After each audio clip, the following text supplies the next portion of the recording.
Israel is different than all other countries in the world. Every country in the world is a country of its citizens. America is made for the American citizens. That's what I mean by that. Italy for the Italian citizens.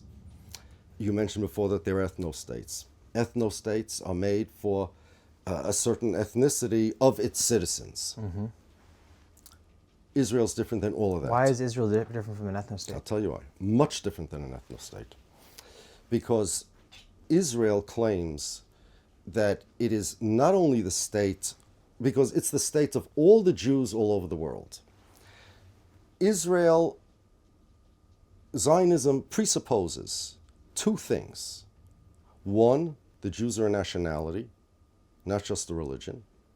And two, Israel is the country of that nationality. That means two things. Thing number one, if you live in Israel, even if you're an Israeli citizen and you're not Jewish,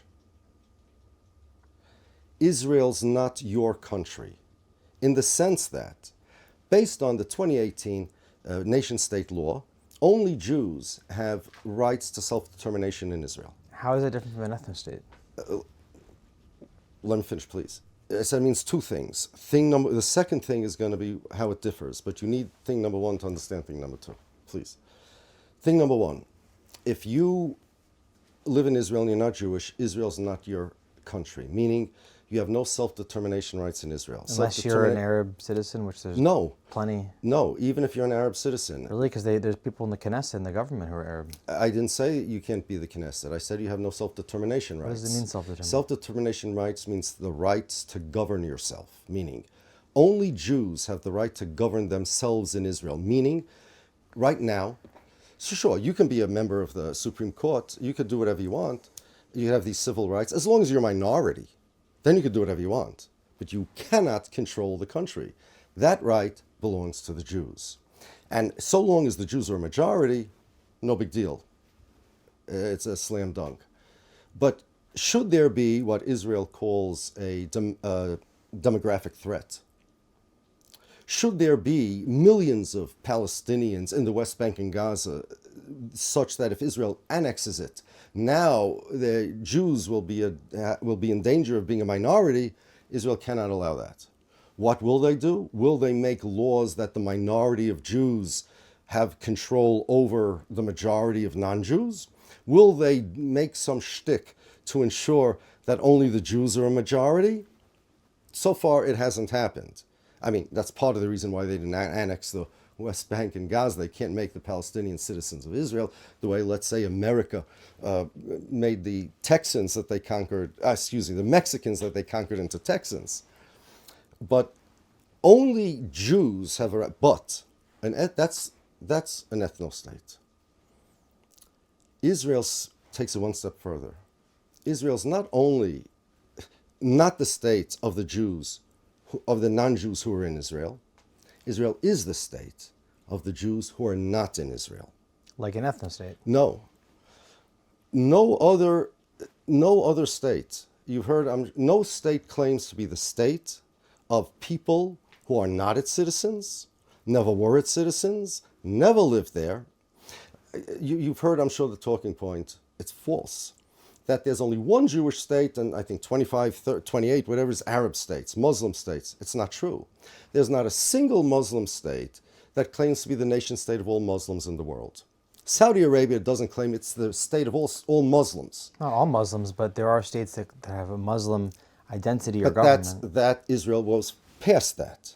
Israel claims to be the state of all Jews all over the world, meaning Netanyahu, before he came to America to speak to Congress regarding Barack Obama's Iran deal, he said, I come to America to represent not only the people who voted for me, but all Jews all over the world. He's not the Pope of the Jews, the way the Pope is the Pope of the Catholics. I don't like that guy. I mean, he does things that are wrong. But it's not just Netanyahu. All the way from the beginning of Zionism, Theodore Herzl, in his book, The Jewish State, said that the Zionists have a right, a legal right, to speak in the name of all Jews, and he went around saying he did. The legal right was an ancient Roman law called negotiorum gestio, which says that if you have a piece of chattel with nobody to take care of it, you as a stranger, could manage it on behalf of the owner. The Jews have nobody to take care of them, so the Zionists become the legal gestors of the Jews, and they can speak in the name of the Jews. Our president, President Trump, well, last time he was president, and then in a little while he will be again, he spoke to a group of Jews and he said, your prime minister, referring to Netanyahu, your country Israel. No head of state would refer to any group in a country, those citizens of his country, as a foreign head of state being your prime minister. Israel claims to be the state of all Jews. No other country does that. That's problematic of Donald Trump. That's problematic of Netanyahu. It's problematic of Zionism in general, because that's what Zionism says. The 2018 nation-state law says Israel is not just that Jews in Israel have more rights. Israel is the nation-state of all Jews. Israel claims that the Jews are a nationality, and Israel Doesn't the Torah claim that they're nationality? No, it doesn't. Am Yisrael? Am means a society, not a nationality. You want to go off into that? What's the difference? Because it says women are a special am. Women are an am amongst themselves. That doesn't mean nationality. It means they're like a society. There's a female point of view, etc. When we speak about the Kohanim, in synagogue, we say Kohanim, am kadoshecha. The Kohanim are a special am. They're not another nationality. Am doesn't mean nationality. These translations that Zionists give you, that the word am or any word in the Bible refers to a modern nation state or modern nationality thing, that's a concept that did not even exist then, is not true. And none of these words refer to Jews. You want to know what the Jews are according to the Bible? Rabbi Saadia Gaon, 1,000 years ago, said, he was talking about, he has a sefer, a book, Emunas V'Deis. And in there, he's discussing, he lived in Egypt, and in there he's discussing Islam. And there were these religious debates. And the Muslims believe in something called abrogation, which means that God took the law from the Jews and gave it to the Muslims, and now Muhammad is the last prophet. And Rabbi Saadia wants to say, no, that's not true, and I'll prove it to you from the Bible. And he says that he has verses in the Bible that says the Jewish people will exist forever. And he said, if the Jewish people exist forever, they will always have the Torah forever. Because Ein Umayseinu Uma El B'Seirasa, the Jewish people are only the Jewish people because they have the Torah. Without the Torah, they wouldn't be the Jews, without a Torahless Jews. There's no such thing as a Torahless Jews. The definition of the Jewish people are the people that have the Torah. If another nation would have had the Torah, they would be the Jews. And as I mentioned before, the definition of a Jew, according to the Torah, is somebody who's somebody who's obligated to fulfill the 613 commandments. We are not a nationality, according to the Torah, in the slightest. We are a group of people who are deputized by God who have a calling, you can call it, to be a Mamleches Kohanim V'Goy Kodesh, the verse you described before, a priestly people. We have a job description, and we were given this job by God. We accepted it on Mount Sinai. We have a tradition that the souls of all future generations of Jews did accept it. Those souls will be recognizable because they will be born of Jewish mothers. We have a tradition, by the way, according to Jewish law, the same law that says being Jewish follows maternal lineage, says tribal and family affiliation follows paternal lineage.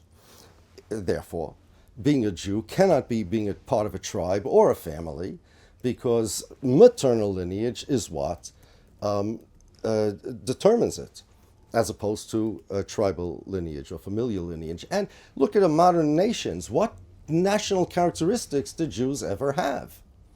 Did we ever have a common language? Yes. Yeah, which language? Hebrew. Yeah, when did we speak Hebrew? A while ago? I don't know. Okay. So for thousands of years, Jews have not spoken Hebrew. Now, the Zionists have convinced themselves, a funny story about Netanyahu and the Pope. This is also on YouTube. You Google Netanyahu Pope. Pope comes to Netanyahu and they're speaking to each other through an interpreter. And Netanyahu says to the Pope that Jesus lived here in Israel and he spoke Hebrew here. So the Pope corrects him. He says, no, Aramaic. And the Pope is right. The Jews spoke Aramaic then. And the Jews did in biblical times speak Hebrew, but that's not what made them a people. The Jews were made into a people, as the Bible says. You asked if they spoke all the same language. No, there was a time they did, but most of the time they didn't. For thousands of years they didn't, and they were still Jews. They had no flag, they had no national anthem, they had no common land, language, or culture. And yet they're 100% Jews. There are no national characteristics to the Jews. Now, the Einu Moisenu Uma Ela B'Soiraso, because the definition of a Jew is somebody that is obligated to fulfill the 613 commandments, as opposed to the rest of the world that's obligated to fulfill 7. That's it. Whenever you see the word Jew, you could put in brackets and replace that word with somebody who's obligated to fulfill the 613 commandments.